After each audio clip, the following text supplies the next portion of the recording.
جی بسم اللہ الرحمن الرحیم۔ بیٹا جی بحث کی بات نہیں ہے، اس میں سب سے پہلی بات یہ ہے، میں حکومت بالا سے گزارش کرتا ہوں، پاکستان کے تمام اداروں سے، کہ آپ نے دیکھا کہ ملک پاکستان کو اللہ نے امن کا گہوارہ بنایا ہے، یہ نیا ایک فتنہ امت مصطفیٰ میں نکلا ہے، یہ اٹھا ہے، اس کا نام ہے مرزا محمد علی۔ نام بڑا اچھا ہے، کرتوت اس کے گستاخ کے۔ آپ دیکھیں اس کا ایک میں نے کلپ دیکھا ہے، اس پہ اسے ناظرہ قرآن پاک نہیں آتا، زبر کو زیر، زیر کو پیش۔ اسے بولے میرے سامنے بیٹھ مجھے بخاری شریف کا مکمل نام ہی سنا دے، مکمل نام نہیں آتا۔ یاد رکھو جو ماں باپ کا گستاخ ہے اسے جنت نصیب نہیں ہوتی، میرے آقا کا فرمان ہے۔ تو جو ماں باپ کا گستاخ ہے وہ جنت میں نہیں جاتا، تو جو کملی والے کے صحابہ کا، آل کا، ازواج کا، اولیاء کا، انبیاء کا گستاخ ہو وہ جنت میں کیسے جا سکتا ہے؟ اللہ نے قرآن میں کہا ہے وَإِذَا قِيلَ لَهُمْ آمِنُوا كَمَا آمَنَ النَّاسِ، تم ایسے ایمان لاؤ جیسے محمد کے غلام ایمان لے کے آئے ہیں۔ اب رکو میں بتاتا ہوں، آپ دیکھیں اس بے ایمان کا کلپ نکالیں، کبھی انبیاء کی گستاخی کرتا ہے، کہتا ہے جی معاذ اللہ استغفر اللہ، وہ لفظ نہیں میں کہہ سکتا۔ اس کا ایک اسٹوڈنٹ ہے، اس نے مجھے کال کی، کہتا جی دیکھیں وہ بھی تو قرآن میں بات کرتے ہیں، آپ بھی تو قرآن میں بات کر رہے ہیں۔ میں نے کہا دیکھ میں گھر سے نہیں کر رہا، میں بھی قرآن میں کر رہا ہوں۔ کوئی آیات بینات اللہ نے احکام پہ نازل کی ہیں، کچھ ایسی آیات ہیں جو مصطفیٰ کے ادب مصطفیٰ پہ ہیں، کچھ ایسی ہیں جو فضائل پہ ہیں، کچھ ایسی آیات ہیں جس میں عبادت کا طریقہ ہے۔ لیکن سن، کوئی آیت ادب مصطفیٰ میں ہے، اللہ نے کیوں کہا ایسے ایمان لے کے آؤ جیسے کملی والے کے صحابہ لے کے آئے۔ صحابہ کیا کرتے تھے؟ کریم آقا کے وضو کا پانی بھی زمین پہ گرنے نہیں دیتے تھے، اپنے جسموں پہ مل لیا کرتے تھے۔ وہ بتاتے تھے ہمیں جو بھی ملا ہے محمد کی چوکھڑ سے ملا ہے۔ اسے تو بخاری شریف کے حدیث کا مکمل نام نہیں آتا، یہ کیا کرتا ہے؟ واردات ڈالتا ہے۔ یہ ابھی بچہ پوچھ رہا تھا کہ اسے سن کے کیا فائدہ ہوگا کسی کو، میں یہ بتاتا ہوں، گستاخ کو سن کے بندہ گستاخ بنتا ہے، عاشق نہیں بنتا۔ ایسے بے ایمان کو سن کے کیا ملے گا؟ اس نے واردات ڈالی ہے بہت بڑی۔ یہ حدیث کا مفہوم تھوڑا سا نکالتا ہے، نہ آغاز کی بات بتاتا ہے نہ انتہا کی بات بتاتا ہے۔ کیوں؟ حدیث وہ پڑھ سکتا ہے، وہ سناتا ہے جو مکمل، اسے یہ نہیں پتا ہوگا کہ تطبیق حدیث کیا ہوتا ہے، حدیث کی تطبیق کیسے نکالتے ہیں۔ ان بے ایمان کو یہ نہیں پتا، جسے ناظرہ قرآن نہیں آتا وہ کتنا یتیم العلم ہوگا۔ کیوں؟ احادیث نبوی بخاری کی ہو، شیخین حدیث تو ہیں امام بخاری امام مسلم، مگر ان کی مکمل حدیث سنانا، کریم آقا کا فرمان ہے میرے حدیث کے مقابلے میں قرآن کی آیت آ جائے حدیث چھوڑ دو، آیت پہ عمل کرو۔ قرآن میں کتنی جگہ پہ اللہ کہہ رہا ہے میرے محبوب کی آواز سے اونچی آواز نہ کرنا۔ کملی والے مصطفیٰ کی بارگاہ میں صحابہ نے آ کے مانگا نہیں، دیا نہیں، سرکار نے دیا ہے، اللہ سے لے کے دیا ہے، دیتا اللہ ہے۔ مگر آپ ایک مثال دیتا ہوں، ہاتھ ہے پکڑاتا خدا ہی ہے، بندہ ٹانگوں سے چلتا ہے، چلاتا خدا ہی ہے، مگر ہاتھ پکڑنے کا وسیلہ ہے۔ بندہ بیمار ہو جائے تو ڈاکٹر کے پاس جاتا کہ نہیں جاتا؟ جاتا ہے نا، بولو جاتا ہے کہ نہیں جاتا؟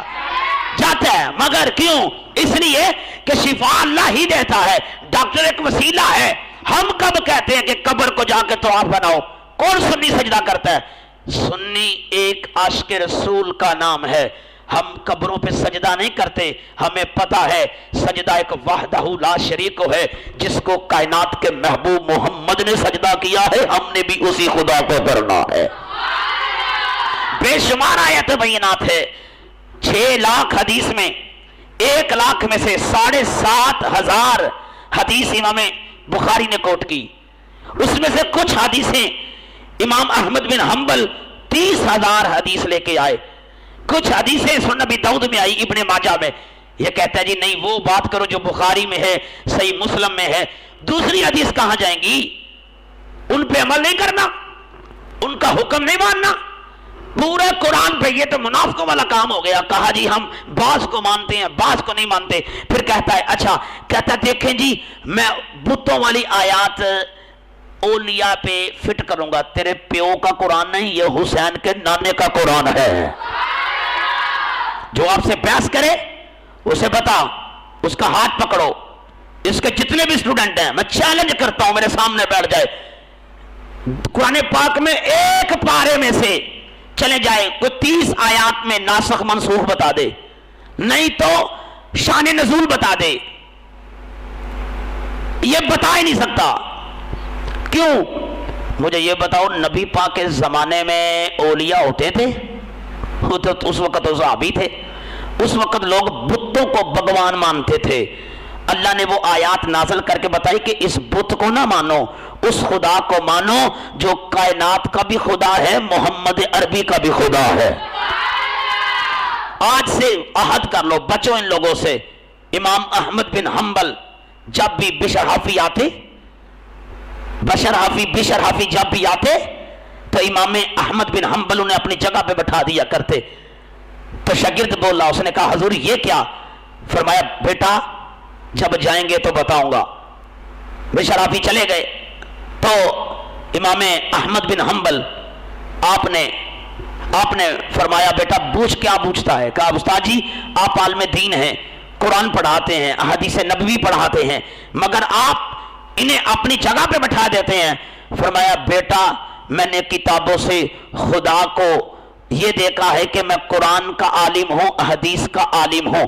یہ وہ شخص تھا جو خدا کا عالم تھا, خدا کا علم رکھتا تھا, خدا کو جانتا تھا. ہم مانتے ہیں, ماننے والے اور ہوتے ہیں, جاننے والے اور ہوتے ہیں.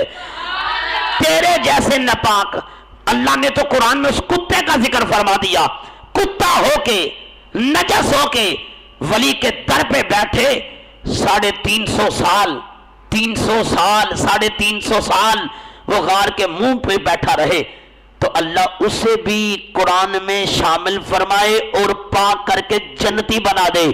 اس کا مطلب ہے تجھ سے تو وہ کتا اچھا ہے, جو ولی سے مل جائے وہ جنتی بن جاتا ہے.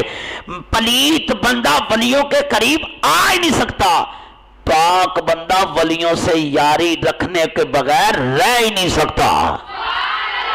تلے گانے پانے والے کو ہم نہیں مانتے, ہم انہیں مانتے ہیں جس کے بارے میں میرے آقا نے فرمایا کوئی ہوا میں اڑ کے دکھائے, دیوار کو اشارہ کر کے چلائے, فصلیں اگائے, ہوا میں کود کے دکھائے, ہم اسے ولی نہیں مانتے. ہم اسے ولی مانتے ہیں جس کا ماتھا دے کے اللہ کی یاد آتی ہو اور کملی والے مصطفیٰ کی سنت نظر آتی ہو, جس کے چہرے سے نور بتائے. ہم بھی انہیں مانتے ہیں. یاد رکھنا, اگر آج ہم اپنے ماں باپ کی خدمت, اپنے مرشد کامل کے نقش قدم پہ چلنا چاہتے ہو تو قرآن کو تھامنا پڑے گا, حدیث نبوی کو تھامنا پڑے گا. جو لوگ اس ویڈیو کو دیکھیں ان سے میری گزارش ہے, اگر آپ کا ضمیر اجازت دے, آپ کا ضمیر مانے کہ یہ بات سمپل ہے, حق کی بات ہے, اللہ نے قرآن میں ہر چیز کا ذکر فرمایا ہے. اور کون کہتا ہے ختم نہیں ہے, انگوٹھے چومنے نہیں ہے, یا رسول اللہ نہیں ہے, حاضر ناظر نہیں ہے, علم غیب نہیں ہے. لوگ آپ کو ایک آیت بتاتے ہیں, دوسری آیت کہاں گئی؟ بات تو چلتی ہوتی ہے. یہ تو قرآن پاک کی پوری کی تفاسیر آپ نکال کے دیکھیں, پچھلی آیت کا اگلی آیت کیا تعلق ہوتا ہے, تفاسیر میں بتایا جاتا ہے. کیا فائدہ ہوا پڑھ کے, کیا نتیجہ اخذ کیا.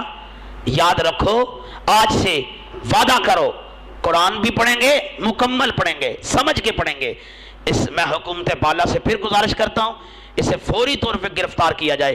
یہ فرقہ واریت پھیلا رہا ہے, بے ایمان انسان ہے, یہ قرآن سے گرداری کر رہا ہے. یہ پچھلی آیت کچھ کرتا ہے, اگلی آیت کا ترجمہ کچھ کر دیتا ہے, 10-7 آیتیں پڑھتا ہے, 7-8 حدیثیں پڑھتا ہے, اپنی مرضی کا معنی مفہوم کرتا ہے.